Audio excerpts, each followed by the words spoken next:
রাসূল করিম সাল্লাল্লাহু আলাইহি ওয়াসাল্লাম বলেন, যে ব্যক্তি আল্লাহকে মুহাব্বত করে, আল্লাহকে ভয় করে গুনাহ ছেড়ে দেয়, আল্লাহ তাআলা তাকে ডাবল জান্নাতের মালিক বানায় দেয়।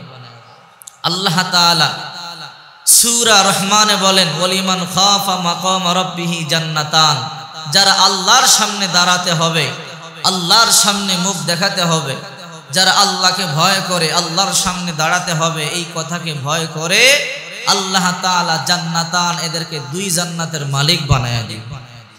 সুবহানাল্লাহ। যারা আল্লাহকে ভয় করে এদের জন্য দুনিয়াতেও পুরস্কার আছে। কেমন পুরস্কার? সূরা তালাক 28 নম্বর পারা 17 নম্বর পৃষ্ঠা, সূরা তালাকের 2 নম্বর আয়াতে আল্লাহ তাআলা বলেন, ওয়া ইয়াত্তাকিল্লাহা ইয়াজআল লাহু মাখরাজা, যারা আল্লাহকে ভয় করে আল্লাহ তাআলা এদেরকে সমস্ত বিপদ আপদ আর বালা মুসিবত থেকে হেফাজত করবেন। 2 নম্বরে ওয়ারযুকুহু মিন হাইসু লা ইয়াহতাসিব, এরা কল্পনাও করতে পারবে না আল্লাহ পাক রব্বুল আলামিন এমন ধারণাতীত জায়গা থেকে এদের জন্য রিজিকের ব্যবস্থা করে দিয়েছে। আচ্ছা বলেন তো, যে কাজ করলে আল্লাহ বিপদ থেকে বাঁচাবে এবং গায়বী থেকে রিজিকের ব্যবস্থা করে দিবে, তাহলে আমাদের টেনশন আছে? বিপদ নাই আর রিজিকের ব্যবস্থা হবে, তাহলে আল্লাহকে ভয় করতে হবে, ঠিক কিনা? জোরে বলে। সাহাবায়ে কেরাম যাদেরকে রাসূল করিম সাল্লাল্লাহু আলাইহি ওয়াসাল্লাম দুনিয়াতে জান্নাতের সুসংবাদ দিয়েছেন, ওই সাহাবীরা পর্যন্ত মৃত্যুর ভয়ে, কবরের ভয়ে, জাহান্নামের ভয়ে হাউমা করে কান্না করছে। আর অথচ আমরা মিনিটে মিনিটে, ঘন্টায় ঘন্টায় গুনাহ করতেছি, এরপর মৃত্যুর ভয় পাই না, ঠিক কিনা? আবু বকর রাদিয়াল্লাহু তাআলা আনহু বকরি ভেড়াকে দেখলে পায়া ধরে বলতেন, তোর তো ভাগ্য ভালো, তোর জান্নাতও নাই জাহান্নামও নাই, বিচার নাই, তোকে মানুষ জবাই করবে, খেয়ে ফেলবে। আমি আবু বকর যদি ধরা পড়ে যাই, জাহান্নাম ছাড়া কোনো উপায় নাই।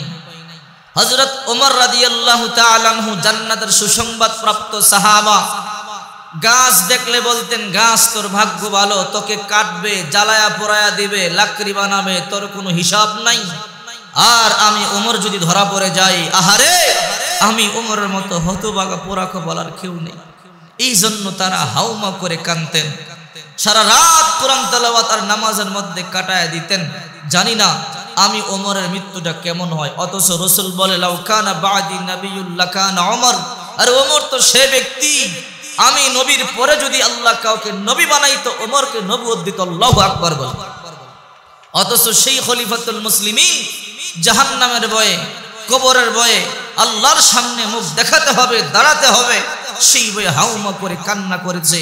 অথচ আমাদের কান্না নাই, আমাদের হৃদয় পাথরের মতো হয়ে গেছে, চোখ দিয়ে পানি আসে না, ঠিক কিনা? জোরে বলেন।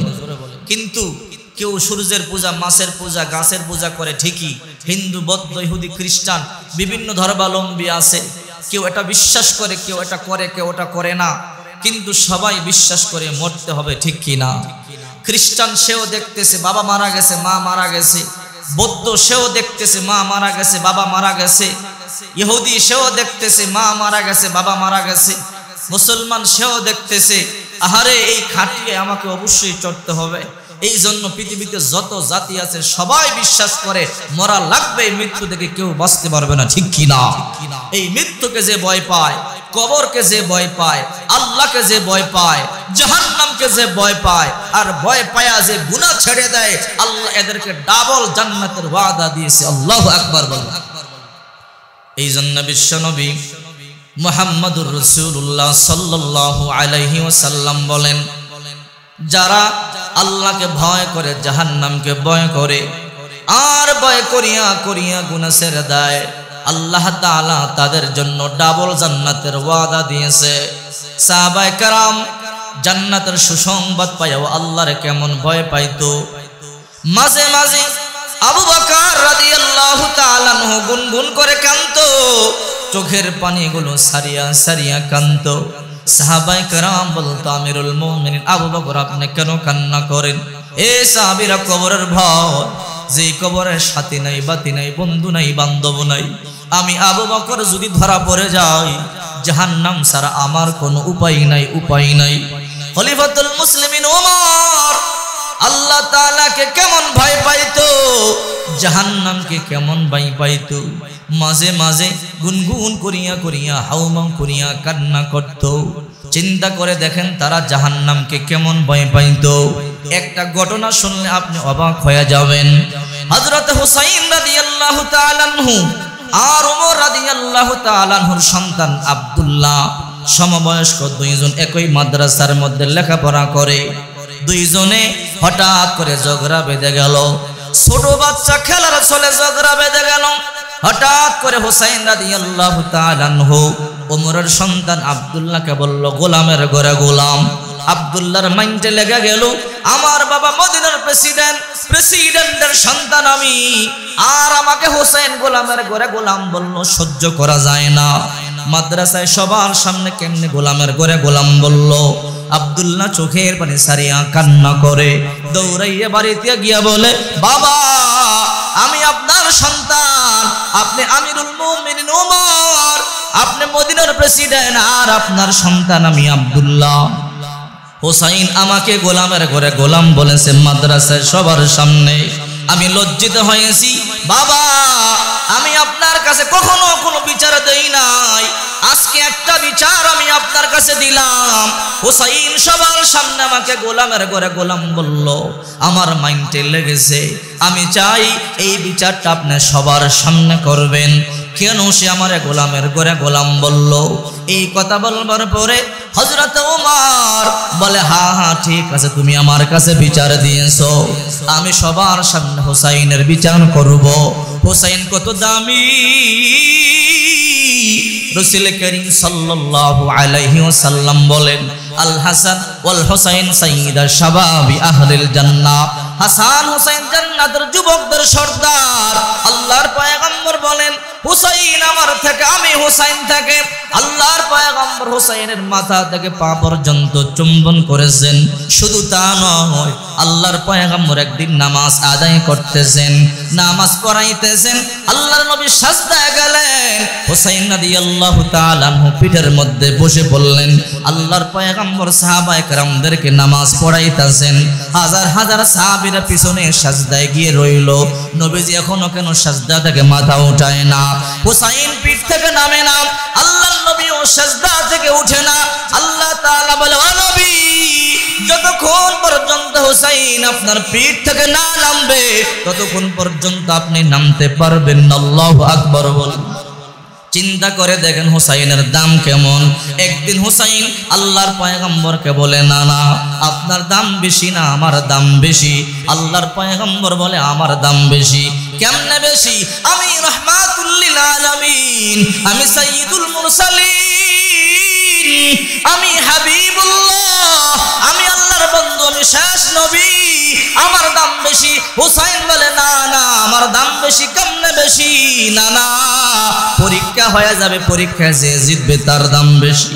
আল্লাহর পয়গম্বর বলে, পরীক্ষা হয়ে যাক। হুসাইন বলে, না না, আপনার বাবার নামটা কি আমার একটু বলেন। আল্লাহর পয়গম্বর বলে, আব্দুল্লাহ। হুসাইন বলে, লাইসা ক্বাবলাহু ওয়ালা বাদাহু শাই, আগে পিছে কি কোনো কিছু নাই, খালি আব্দুল্লাহ। আল্লাহর নবী বলে, হ্যাঁ আব্দুল্লাহ। হুসাইন বলে, আপনার বাবা আব্দুল্লাহরে কয়জনে চিনে? আপনার বাবার নাম তো আমি মাত্র শুনলাম, দুনিয়ার কয়জনে আপনার বাবার নাম শুনে? আগে পিছে কোনো কিছু নাই। ওগো না না, আপনি জানেননি আমার বাবার নাম কি? কি তোর বাবার নাম? আসাদুল্লাহিল গালিব, আলী কাররামাল্লাহু ওয়াজহা। আমার বাবার নাম আলী, ইসলামের বাঘ, ইসলামের সিংহ। আমার বাবার শানে আল্লাহর পয়গম্বর বলেছেন, আনা মদিনাতুল ইলমি ওয়া আলিয়ুম বাবুহা, আমি মদিনার ইলমের শহর, আর আমার হুসাইন হইল, আমার আলী হইল ইলমের দরজা। এইবার বলেন তো আপনার বাবার দাম না আমার বাবার দাম বেশি? আল্লাহর পয়গম্বর বলে, নাতিরে, তোর বাবার দাম আমার বাবার থেকেও বেশি। এই কথা বলবার পরে এইবার হুসাইন বলে, না না, বলেন আপনার মায়ের নাম কি? এবার আল্লাহর পয়গম্বর বলে, আমার মার নাম হলো আমেনা। হুসাইন বলে, লাইসা ক্বাবলাহা ওয়ালা বাদাহা শাই, খালি আমেনা, আগে পিছে কি তার কোনো কিছু নাই? আল্লাহর পয়গম্বর বলে, না না, আগে পিছে কোনো কিছু নাই। হুসাইন বলে না না, এই আমেনাকে কয়জন ছিলে? না না, আপনি জানেন আমার মার নাম কি? বলে তোর মার নাম কি বলো? বলে আমার মার নাম হলো ফাতেমা। না না, জানেন আমার মার ব্যাপারে আল্লাহর পয়গম্বর কি বলেছে? কি বলেছে? আমার মায়ের ব্যাপারে আল্লাহর পয়গম্বর বলেছে ফাতিমা তু সাইয়্যিদাতু নিসাই আহলিল জান্নাহ, ফাতেমা জান্নাতের রমণীদের সর্দারিনী হবে। শুধু তাই নয়, আমার নানা আমার মার ব্যাপারে বলেছে ফাতিমা তু বিজাতুম মিন্নি, ফাতেমা আমার দেহের অংশ, ফাতেমা কলিজার টুকরা, ফাতেমার যে কষ্ট দেয় আমি নবীরে কষ্ট দেয়। ওগো নানা বলেন বলেন আপনার মার ব্যাপারে এমন একটা হাদিস আসেনি? আল্লাহর পয়গম্বর বলে না না, আমার মায়ের ব্যাপারে এমন একটা হাদিস নাই। না না, এবার বলেন তো আপনার মার দাম বেশি না আমার মায়ের দাম বেশি? আল্লাহর পয়গম্বর বলে রে হুসাইন তোর মার দাম বেশি। না না, মায়ের দিক দিয়েও জিতে গেলাম, বাবার দিক দিয়েও জিতে গেলাম। এবার বলেন আপনার নানির নাম কি? আল্লাহর পয়গম্বর বলে বাররা বিনতে আব্দুল উজ্জা, লাইসা ক্বাবলাহা ওয়ালা বাদাহা শাই, আগে পিছে কি কোনো কিছু নাই? বলে না না না, খালি বাররা বিনতে আব্দুল উজ্জারে কয়জন ছিলি? আপনি জানেননি আমার মায়ের নাম কি? তোমার মায়ের আমার নানির নাম কি আপনি জানেননি? কি তোমার নানির নাম? ও না না, আমার নানির নাম হলো খাদিজা তোহেরা। আমার নানিকে আল্লাহ তাআলা সালাম জানাইছে। এই দুনিয়াতে একজন নারী যাকে আল্লাহ তাআলা সালাম দিয়েছে, অন্য কোন নারীকে আল্লাহ তাআলা সালাম দেন নাই, সালাম দিবেন না। আমার নানি এমন একজন নারী যার ব্যাপারে আল্লাহর পয়গম্বর বলেছেন আফজালুন নিসাই আহলিল জান্নাতি খাদিজাতু বিনতে খুয়াইলিদ ওয়া ফাতিমাতু বিনতে মুহাম্মদ ওয়া মারইয়াম বিনতে ইমরান ওয়া আসিয়া বিনতে মুজাহিম। আমার নানা রাহমাতুল লিল আলামিন আমার নানির নামে বলেছে এই দুনিয়াতে সবচেয়ে দামি নারী হলো চারজন। এক নম্বরে খাদিজা, দুই নম্বরে ফাতেমা, তিন নম্বরে মারইয়াম, চার নম্বরে আসিয়া। ও নানা, যেই নারীকে আল্লাহ সালাম দেয়, যেই নারীকে নবীজি দুনিয়ার নাম্বার 1 নারী বলে, আমার নারীর মতো দামি নারী দুনিয়া কেউ আসেনি। বলে না না, বলে না না, মায়ের দিক দিয়েও জিতে গেলাম, বাবার দিক দিয়েও জিতে গেলাম, নানির দিক দিয়েও জিতে গেলাম। এইবার বলেন তো আপনার নানার নাম কি? আল্লাহু আকবার বলেন। আসল জায়গার মধ্যে হুসাইন হাত দিয়ে দিছে। আল্লাহর পয়গম্বর বলে হে হুসাইন আমার নানার নাম আব্দুল ওয়াহাব। বলে আব্দুল ওয়াহাব রে কয়জনে চিনে? লাইসা ক্বাবলাহু ওয়ালা বাদাহু শাই, তার আগে পিছে কি কোনো কিছু নাই? বলে না, কোনো কিছু নাই। ও নানা, জানেন আমার নানার নাম কি? হুসাইন বল বল, তোর নানার নাম কি? বলে নামটা পরে বলবো, আগে বলে, আগে শুনেন আমার আল্লাহ আমার নানার নামে কি বলেছে।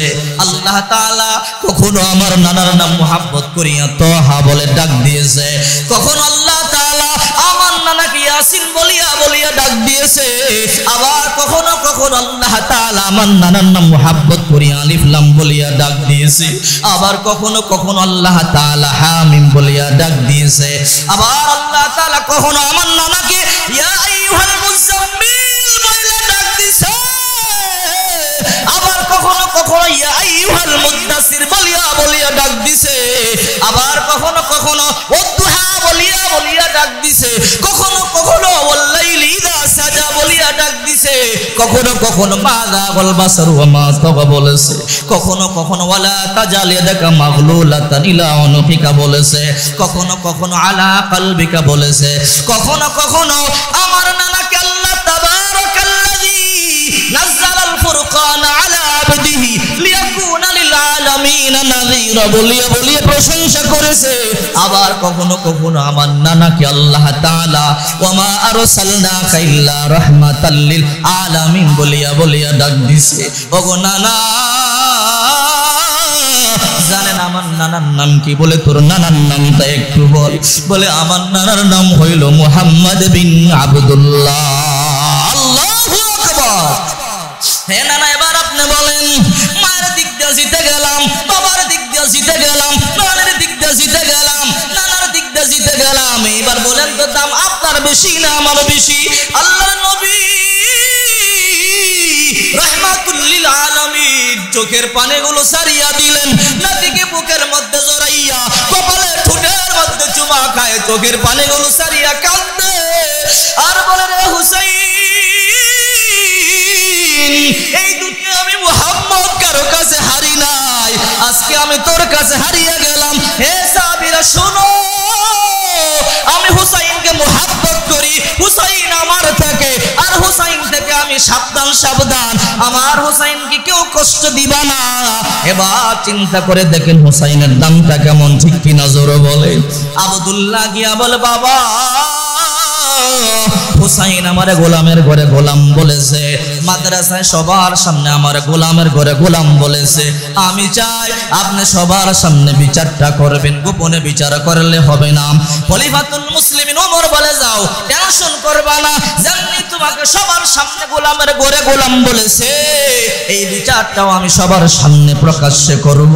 খলিফাতুল মুসলিমিন পত্র পাঠায়া দিল, ওগো আলী, তোমার সন্তান আমার সন্তানকে গোলামের ঘরে গোলাম বলেছে, আগামী জুমার দিন মসজিদে নববীর মধ্যে হাজার হাজার মানুষের সামনে তোমার সন্তানের বিচার হবে। আমার সন্তান আব্দুল্লাহ আমার কাছে বিচার চেয়েছে। এই পত্রটা পাওয়ার পরে হযরত আলী রাদিয়াল্লাহু তাআলা আনহু দৌড়াইয়া ওমরের কাছে গিয়া বলে, ওমর ভাই, আমার সন্তান হোসেন ছোট, সে অত কিছু বুঝে না, আপনার সন্তানকে গোলামের ঘরে গোলাম বলছে। ওগো আমিরুল মুমিনিন ওমর, এই বিচারটা একটু শিথিল করলেই তো হয়, সবার সামনে প্রকাশ্যে বিচার করলে সন্তানটা লাঞ্ছিত হবে, আমি আলীও বেইজ্জতি হব, আহলে পরিবারে আহলে বাইত পরিবারের দিকে একটু নেক নজর দিলেই তো হয়। ওমর এইবার বলে, না রে আলী না, তোমার সন্তান সবার সামনে প্রকাশ্যে আমার সন্তানকে গোলামের ঘরে গোলাম বলেছে, আর আমার সন্তান আমার কাছে বিচার দিয়েছে, এই বিচারটা আগামী জুমার দিন সবার সামনে প্রকাশ্যে হবে। হযরত আলী রাদিয়াল্লাহু তাআলা আনহু চোখের পানিগুলো সারিয়া সারিয়া কান্না করতেছে। হযরত ফাতিমা রাদিয়াল্লাহু তাআলা আনহা বলে, ওগো আলী, এখন দেখলাম ভালো, হঠাৎ করে চোখের পানি সারিয়া কেন কান্না করেন?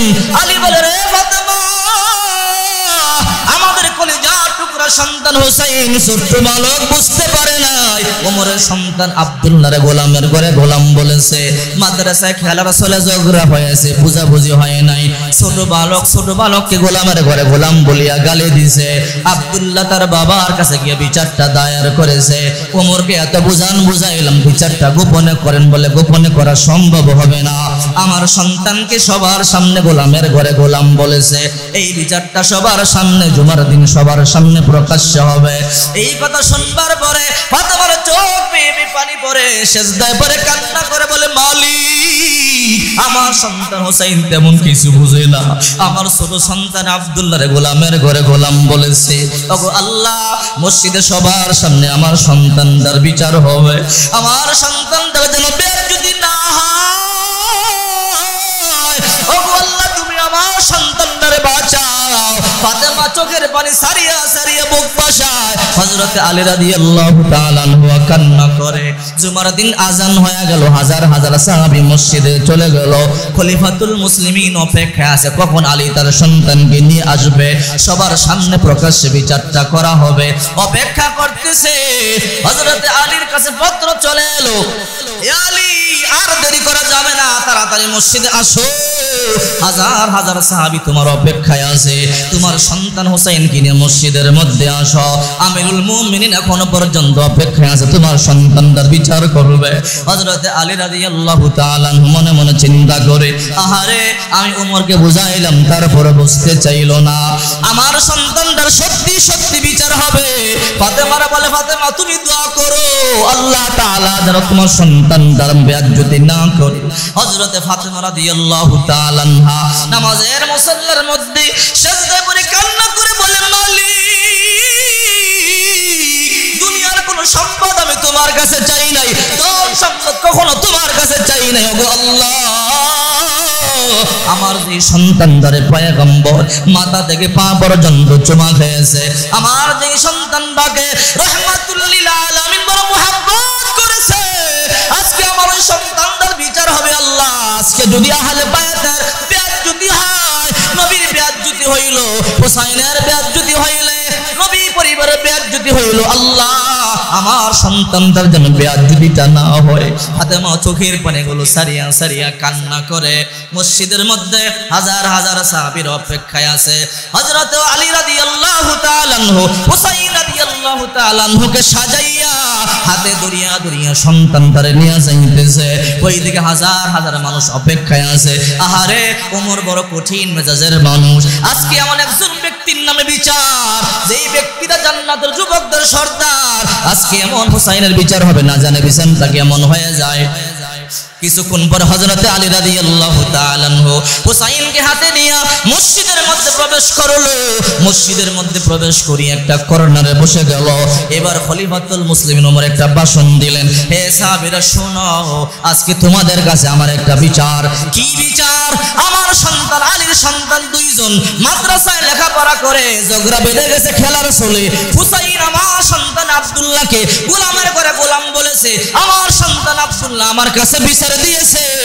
আমি আজকে বাবা হিসেবে নয়, আমি একটা বিচারক হিসেবে এই বিচারটা সবার সামনে করতে চাই। আমার সন্তান বলেছে, বাবা মাদ্রাসায় সবার সামনে যেমনি গোলামের ঘরে গোলাম বলছি, আপনিও মসজিদের মধ্যে সবার সামনে বিচারটা করবেন। এবার ওমর বলে, আব্দুল্লাহ কই? আব্দুল্লাহ দাঁড়ায় গেছে, নিজের সন্তান আব্দুল্লাহ। হে আব্দুল্লাহ, তোমার হোসেন কি সত্যি গোলামের ঘরে গোলাম বলছে? আব্দুল্লাহ বলে, হ্যাঁ। হে সাহাবীরা শোনো, মাদ্রাসায় সবার সামনে আব্দুল্লাহ মারে করে গোলামের করে গোলাম বলছে।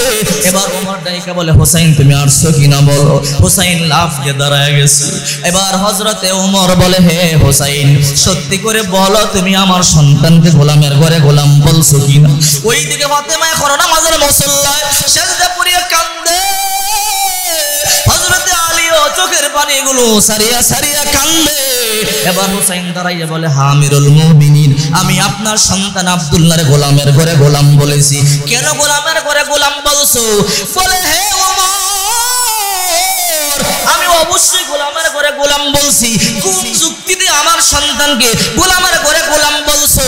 গোটা মসজিদের মধ্যে আতঙ্ক তৈরি হয়ে গেল। আহারে, আসলেই তো হযরত ওমরকে গোলামের ঘরে গোলাম বলেছে। হুসাইন তো আসলে আব্দুল্লাহর গোলামের ঘরে গোলাম বলেছে। গোটা মসজিদের মধ্যে কান্নার রোল পড়ে গেল। এইবার বলল, তুমি কোন যুক্তিতে গোলামের ঘরে গোলাম বলেছো? এবার হযরত হুসাইন রাদিয়াল্লাহু তাআলা আনহু বলে, ও খলিফাতুল মুসলিমিন, আপনি সব সাহাবীদের সামনে বুকের মধ্যে হাত দেন। বুকের মধ্যে হাত দিয়ে বলেন তো, আপনি কি আমার নানার গোলাম ছিলেন না? যদি আমার নানার গোলাম থাইকা থাকতেন তাহলে আপনি সত্য কথা বলেন, আর যদি আমার নানার গোলাম না হন তাহলেও বলেন। এইবার চোখের পানি সারিয়া কান্না করে বলে, হা হা, আমি তো রাহমাতুল লিল আলামিনের গোলাম ছিলাম। এইবার হুসাইন বলে, ওমর, যদি আপনি আমার নানার গোলাম হন তাহলে আপনার সন্তান গোলামের ঘরে গোলামই হয়। আল্লাহু আকবার। আমি এই যুক্তি দিয়ে আপনার সন্তানকে গোলামের ঘরে গোলাম বলছি। এইবার ওমর বলে, হুসাইন, এই কথা কাগজে লেখা দিতে পারবা কি? বলে, হ্যাঁ পারবো। কলম খাতা দেন। কলম আর খাতা দেওয়া হলো। এইবার হযরতে হুসাইন রাদিয়াল্লাহু তাআলা আনহু কাগজের মধ্যে লিখলো, আব্দুল্লাহ গোলাম, আপনিও গোলাম, গোলামের ঘরে গোলাম। পত্রবাহক এই কাগজটা ওমরের হাতের মধ্যে দিল। খলিফাতুল মুসলিমিন সব সাহাবীদের সামনে বলে, দেখো, হুসাইন আমারও গোলাম বলল, আমার সন্তান আব্দুল্লাহরও গোলাম বলল, আমি নাকি আল্লাহর পয়গম্বরের গোলাম। হে সাহাবীরা, তোমরা সাক্ষী থাকো, আমি ওমর বড় পাপী। আমি জীবনে বড় পাপ করেছি, অন্যায় করেছি। আল্লাহ তাআলা যদি কিয়ামতের ময়দানে আমার ধরে আর যদি বলে ওমর হিসাব দে, আমি ওমর যদি হিসাব দিতে না পারি, হে সাহাবীরা শোনো, আমার ইন্তেকালের পরে কাগজের টুকরাটা আমার কাপড়ের ভিতরে ঢুকাইয়া দিবা। আমি যখন মরিয়া যাব, আল্লাহর আদালত আমাকেও দাঁড়াইতে হবে। এই ছোট্ট কাগজের টুকরা নিয়ে আমি দাঁড়াইয়া যাব। আল্লাহ তাআলা যদি বলে ওমর হিসাব দে, আমি হিসাব দেওয়ার যোগ্যতা রাখি না। আমি তখন এই কাগজের টুকরাটা আল্লাহর সামনে ধরব, দইরা বলবো, আল্লাহ, যে হুসাইনের ব্যাপারে পয়গম্বর বলেছে, আল হাসান ওয়াল হুসাইন সাইয়্যিদা শাবাবি আহলিল জান্নাহ, হাসান হুসাইন জান্নাতের যুবকদের সর্দার হবে। ওগো আল্লাহ, ওই হুসাইন দেখেন কি একটা একটা সাইন দিয়েছে, দস্তখত করেছে, হুসাইনের হাতের লেখা, আমি নাকি আল্লাহর পয়গম্বরের গোলাম। ওগো আল্লাহ, আপনি কি চান আপনার পয়গম্বরের গোলাম জাহান্নামের মধ্যে যাক? আমি ওই দিন এই কাগজের টুকরা দেখাইয়া পার পায়া যাব। ও সাহাবীরা শোনো, হিসাব শেষ হয়ে গেল। ওমর বলে চোখের পানি সারিয়া, রে হুসাইন, বাড়িতে চলে যাও, তোমার এই কাগজটা আমি রাখিয়া দিলাম। আমার বিশ্বাস এই কাগজের বদৌলতে ওই কঠিন হাসরের ময়দানে আমি ওপার পায়া যাব, আমার সন্তান আব্দুল্লাহ ওপার পায়া যাবে। আল্লাহু আকবার। ইমামুল আউয়ালিন ওয়াল আখিরিন, বহর সদকা রহমাতাল লিল আলামিন, সাইয়্যিদুল কাওনাইন খতমুল মুরসালিন, আখিরা মদবুদ ফখরুল আউয়ালিন। আমি বলতে চাইছিলাম যে ওমরকে আল্লাহ তাআলা দ্বিতীয় নম্বর জান্নাতের সার্টিফিকেট দিয়েছে। আল্লাহর পয়গম্বর বলেন এই দুনিয়ার মধ্যে নাম্বার 1 সাহাবী, নবীদের পরে 1 নম্বর সাহাবী হযরত আবু বকর, 2 নম্বর হযরত ওমর রাদিয়াল্লাহু তাআলা আনহু। যে ওমরকে আল্লাহর পয়গম্বর এত দামি করেছে, এত দামি করা হয়। আল্লাহর পয়গম্বর বলতো, লাউ কানা বাদি নাবিয়্যুল লাকানা ওমর, আমার পরে আল্লাহ তাআলা কাউকে নবী বানাইলে ওমরকে বানাইতো। আল্লাহর পয়গম্বর বলতেন, আমি যখন জান্নাতে যাব, আমার ডান পাশে থাকবে আবু বকর, আমার বাম পাশে থাকবে ওমর, আর আমার যে ঘোড়াটা উটটা থাকবে, ওই উটের লাগাম টানবে হযরত বিলাল রাদিয়াল্লাহু তাআলা আনহু। জায়গায় জায়গায় আল্লাহর পয়গম্বর ওমরকে জান্নাতে বলিয়া ঘোষণা দিয়েছে, অথচ সেই ওমর মৃত্যুর ভয়ে হাউমাউ হাউমাউ করে কান্না করে। কেমন ভয়, অন্তরে হাউমাউ করে কান্না করে। আহারে মুসলমান, পরাকবাল মুসলমান, আমাদের অন্তরে ভয় নাই, আমাদের ভিতরে ভয় নাই, অথচ আমরা কত গুনাহ করতেছি। প্রতিটা সেকেন্ডে 3 জন মানুষ দুনিয়া থেকে চলে যায়। একটা সেকেন্ড আপনার নামে আছে, একটা সেকেন্ড আমার নামে বরাদ্দ আছে। প্রতিদিন মসজিদ থেকে ইন্না লিল্লাহর আওয়াজ হয়, আজকে মসজিদ থেকে হয়তো কাল ওই মসজিদ থেকে হয়, কাল ওই মসজিদ থেকে হয়তো আজকে এই মসজিদ থেকে হয়। আজকে আপনি আর আমি ইন্না লিল্লাহর আওয়াজ শুনতে পাই। এমন একদিন আসবে আপনার ব্যাপারে ইন্না লিল্লাহ হবে, এমন একদিন আসবে আমার ব্যাপারে ইন্না লিল্লাহ হয়ে যাবে। ঠিক কিনা জোরে বলি? অথচ চিন্তা করে দেখেন, যেই ফাতেমাকে আল্লাহর পয়গম্বর বলেছেন জান্নাতের রমণীদের সর্দারিনী হবে, ওই ফাতেমা পর্যন্ত মৃত্যুর ভয়ে হাউমা করে কান্না করছে, কবরের ভয়ে হাউমা করে কান্না করছে। পুরা কবা মুসলমান, আমরা কবরের ভয়ে হাউমা করে কান্না করি না। এই জন্য সুদ খাই, ঘুষও খাই, অন্যকে ঠগাই, 2 নাম্বার মাল বিক্রি করি, গীবত করি, চুগলখড়ি করি। রাসূল করিম সাল্লাল্লাহু আলাইহি ওয়াসাল্লাম বলেন, যে ব্যক্তি 1 টাকা পরিমাণ সুদ খাবে, নিজের মায়ের সাথে 70 বার জিনা করা চাইতো বেশি খারাপ। নাউযুবিল্লাহ। সূরা বাকারার 275 নম্বর আয়াত আল্লাহ তাআলা বলেন, ইয়া আইয়ুহাল্লাযীনা আমানুত্তাকুল্লাহ, হে বিশ্বাসীরা আল্লাহ তাআলাকে ভয় করো, আর ওয়াদারু মা বাকিয়া মিনার রিবা ইন কুনতুম মুমিনিন, সুদের কারবার বন্ধ করে দাও। ইন কুনতুম মুমিনিন, যদি তোমরা মুমিন হয়ে থাকো, এখন সুদ বন্ধ করে দাও। ফা ইল্লাম তাফআলু, যদি তোমরা সুদের কারবার বন্ধ না করো, শোনো, ফাআযানু বিহারবিন মিনাল্লাহি ওয়া রাসূলি, আল্লাহ আর রাসূলের সাথে জিহাদের জন্য প্রস্তুতি গ্রহণ করো। অথচ সুদ খাইতে বড় মজা পায়, ঠিক কিনা জোরে বলেন? খোদার কসম, যে ব্যক্তি সুদ খায়, প্রতি বছর হজ করলে হজ কবুল হবে না, যে সুদ খায় নামাজ পড়লে নামাজ কবুল হবে না। রাসূল করিম সাল্লাল্লাহু আলাইহি ওয়াসাল্লাম বলেন, লা ইয়াদখুলুল জান্নাতা জাসাদুন গুদিয়া বিল হারাম, হারাম দেহ, হারাম রক্ত জান্নাতের মধ্যে ঢুকবে না। দেহের মধ্যে রক্ত আছে 6 লিটার, 1 ফোঁটা রক্ত হারাম, ওই দেহ জান্নাতে যাবে না। দেহের মধ্যে গোশত আছে 60 কেজি, 1 টুকরা গোশত হারাম, জাহান্নামে যাবে, জান্নাতে যাবে না। সাবধান, সাবধান। রাসূল করিম সাল্লাল্লাহু আলাইহি ওয়াসাল্লাম বলেন, মান ইশতারা বিআশারাতি দারাহিম ফীহি দিরহাম হারাম লাম ইয়াকবালিল্লাহু সালাতাহু, 10 টাকা দিয়ে কাপড় ক্রয় করেছেন, এর মধ্যে 1 টাকা হারাম আছে। রাসূল করিম সাল্লাল্লাহু আলাইহি ওয়াসাল্লাম বলেন, ওই জামা কাপড় পরিয়ে কিয়ামত পর্যন্ত নামাজ পড়লো, নামাজ কবুল হবে না। আমাদের ভিতর মৃত্যুর ভয় না, এই জন্য মিথ্যা কথা বলি, এই জন্য চুগলখড়ি করি, এই জন্য পরকিয়া করি, এই জন্য মানুষকে ঠগাই, ভাইকে ঠগাই, বোনকে ঠগাই। আহারে, যেই নারীকে, যেই মেয়েকে নবীজি কলিজার টুকরা বলেছে, ফাতেমা তুমি যা তুমি মিন্নি, ফাতেমা আমার কলিজার কলিজার টুকরা ফাতেমা আমার দেহের অংশ।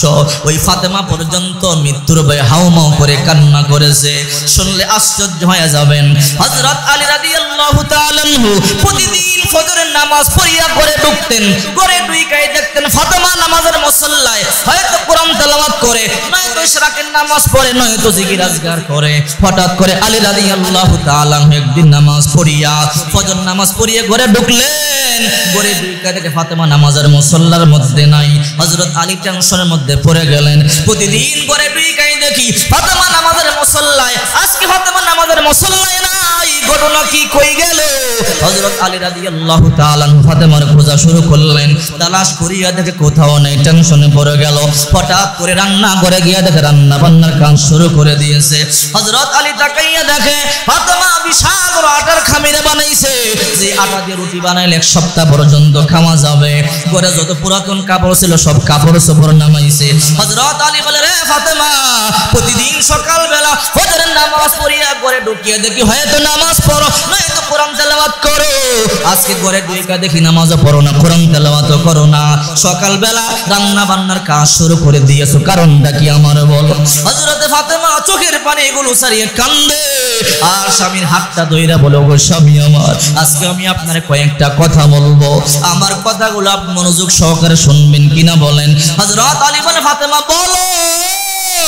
ওগো আলী, আজকে একটা স্বপ্ন দেখেছি, এই স্বপ্নের ব্যাখ্যা আমার বুঝতে কষ্ট হয় নাই। কি স্বপ্ন দেখেছো?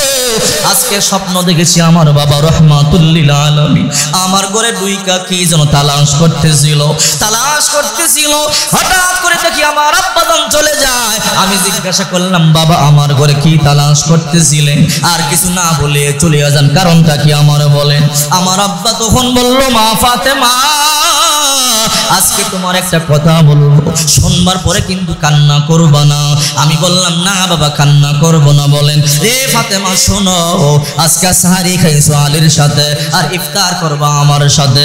ও গো আলী, এই কথা বলবার পরে আমার বাবা চলিয়া যায়, আমার ঘুম ভাঙা যায়। আমার ঘুম ভাঙবার পরে আমার বুঝতে বাকি নাই, আমার বাবা যে সংবাদটা আমাকে দিল, আমি আজকে সাহারি খাইছি আপনার সাথে আর ইফতার করবো আমার বাবার সাথে, তার মানে আজকে আমার জন্মের শেষ দিন, আমি আপনার সংসার ছাড়িয়া চলিয়া যাব। আলী, আমি আর আপনার সংসারে থাকতে পারবো না। এবার আলী বলে, রে ফাতেমা, বুঝলাম এত বড় আটার খামিরে কেন বানাইছো, সেই আটা দিয়ে রুটি বানাইলে এক সপ্তাহ পর্যন্ত খাওয়া যাবে। ফাতেমা বলো, গো আলী, আমি জানি আমি যখন মরিয়া যাব, আমার ইন্তেকাল হয়ে যাওয়ার পরে আমার ঘরে কান্নাকাটি চলবে, আপনিও না খায়া থাকবেন, হাসান হোসেন না খায়া থাকবে, এটা আমি সহ্য করতে পারবো না। এই জন্য আমি চিন্তা করলাম এক সপ্তাহের জন্য আমি রুটি বানায়া দেয়া যায়, এই রুটিগুলো শুকায়া শুকায়া আপনি খাবেন, হাসান হোসেন খাবে। এবার আলী বলে, রে ফাতেমা, এতগুলো কাপড় চোপড় কেন নামাইলা? ঘরে যত পুরাতন কাপড় চোপড় আছে কেন নামাইলা? ফাতেমা এইবার বলো, গো আলী, আপনি ভালো করিয়া জানেন আমি আপনার খেদমত করতে বড় ভালোবাসি। ও গো আলী, আমি আপনার কাপড় চোপড় দৌত করতে বড় পছন্দ করি। আজকে আমি চলিয়া যাব, আজকে আমার শেষ দিন, আমি আর আপনার কাপড় চোপড় দৌত করতে পারবো না, আমি আর হাসান হোসেনের কাপড় চোপড় দৌত করতে পারবো না। এই জন্য জনমের মতো আজকে কাপড় চোপড় দৌত করিয়া দিয়া যাইতেছি। এবার আলীও কান্দে, ফাতেমাও কাঁদে। এইবার ফাতেমা স্বামীর হাতটা ধরিয়া বলি, ওগো স্বামী আমার, সেই ছোট্ট কালে আমি আপনার সংসারে আসছি। ওগো স্বামী আমার, আমি আপনার কাছে দামি কোনো কিছু চাই নাই, দামি শাড়ি চাই নাই, দামি গহনা চাই নাই, দামি জুতা চাই নাই, যা দিয়েছেন তা খেয়েছি। কখনো কখনো এমন হয়েছে এক সপ্তাহ পর্যন্ত না খায়া থাকছি। ওগো স্বামী আমার, আজকে ইন্তেকালের পূর্বে আপনার কাছে দুইটা চাওয়া রাখবেন কিনা বলেন। এইবার আলী বলে, রে ফাতেমা, বলো কি তোমার চাওয়া? বলে, এক নাম্বার চাওয়া হলো, আমি যখন আজকে মরিয়া যাব, আলী, আপনি এলান করবেন না, ঘোষণা করবেন না, আমার লাশটা রাত্রে বেলা গোপনে দাফন করিয়া দিবেন। আলী বলে, ফাতেমা কেন? তুমি নবীর কন্যা, জান্নাতের সর্দারিনী, তোমার ইন্তেকালের সংবাদটা শুনতে পেলে মদিনার সবচেয়ে বড় জানাজা হবে, হাজার হাজার লক্ষ লক্ষ মানুষ চলে আসবে। ফাতেমা বলে, না না, আমার জানাজা পড়বো এটা আমি চাই না। কেন রে ফাতেমা, কেন না করতেছো? ওগো আলী, আপনি জানেন আমি বড় পর্দা করেছি, কোন বেগানা পুরুষ আমাকে দেখে নাই। আমার ইন্তেকালের পরে যখন আমার লাশটা নিয়ে আপনি ময়দানে যাবেন, হাজার হাজার মানুষ চলে আসবে জানাজা দেওয়ার জন্য। যারা আমাকে দেখে নাই তারাও আমার লাশটা দেখবে, দেখবার পরে বলবে ফাতেমা এতটুকুন মোটা ছিল, এতটুকুন লম্বা ছিল, এতটুকুন চওড়া ছিল। না না, আমার লাশটা নিয়ে ময়দানে যাবেন না, রাত্রি বেলা গোপনে দাফন করিয়া দিবেন। আলী বলে ফাতেমা যাও যাও, তোমার 1 নাম্বার কথা আমি রাখবো। রে ফাতেমা, তোমার 2 নাম্বার কথাটা বলো। এবার ফাতেমা চোখের পানিগুলো সারিয়া কান্দে আর বলো, আলী আপনি ভালো করিয়া জানেন, আমি জানি আমি যখন মরিয়া যাব আপনার দ্বিতীয় বিবাহের প্রয়োজন আছে, কারণ আপনি যুবক মানুষ, আপনার খেদমতের প্রয়োজন আছে। ও আলী, আজকে আমি মরিয়া যাব, আপনার কাছে আমার 2 নাম্বার দরখাস্ত, আপনি দ্বিতীয় বিয়ে করবেন, আমার কোনো আপত্তি নাই, নতুন বিবিকে নিয়ে ঘুমাইবেন, এত আমার কোনো আপত্তি নাই। ও আলী, আপনি ভালো করিয়া জানেন আমি হাসান হোসেনকে আমার জীবন থেকে বেশি ভালোবাসি। আমি রাত্রে যখন ঘুমাইতাম আমার 2টা সন্তানকে বুকের 2 পাশে নিয়ে ঘুমাইতাম। ও আলী, আমার সন্তান আমাকে সারা ঘুমাইতে পারে না। ও আলী, আপনি ভালো করিয়া জানেন আমি যখন মরিয়া যাব আমি থাকবো কবরে। ও আলী, আপনি থাকবেন নতুন বিবি নিয়ে ঘুমাবেন, আমার 2টা সন্তান যখন গভীর রাত্রে মা মা বলিয়া হাউমা করে কান্না করবে, হাসান যখন হোসাইনকে বলবে, হুসাইন যখন হাসানকে বলবে, রে ভাই আজকে বাবা নতুন মায়ের নিয়ে ঘুমায়, আমাদের মায় কই, আমাদের মা অন্ধকার কবরে, আমাদের কিন্তু মায় থাকলে একা রাইখা ঘুমাইতো না। আমার 2টা সন্তান যখন গভীর রাতের মা মা বলিয়া বলিয়া হাউমা করে কাঁদবে, আমি ফাতেমা কবরে থেকেও শান্তি পাবো না। ওগো আলী, আপনি আমার ওয়াদা দেন আমার 2টা সন্তানকে অন্তত সপ্তাহে 1টি রাত আপনি বুকের মধ্যে নিয়ে ঘুমাবেন। ফাতেমা কান্দে, আলীও কান্দে, কান্নার আওয়াজ শুনে হাসান হোসেন চলে আসছে, দৌড়াই আয়েশা বলে, মা কেন কাঁদো? মা তোমার চোখে কেন পানি? লম্বা ঘটনা, এই দিকে যাব না, আমাকে যেই সময় দিয়েছে সময় শেষ হয়ে গেছে। আমি বুঝাইতে চাই, কারণ যার ভিতরে আল্লাহর ভয় আছে ওই ব্যক্তি জান্নাতের সার্টিফিকেট পাওয়ার পরও কান্না করে।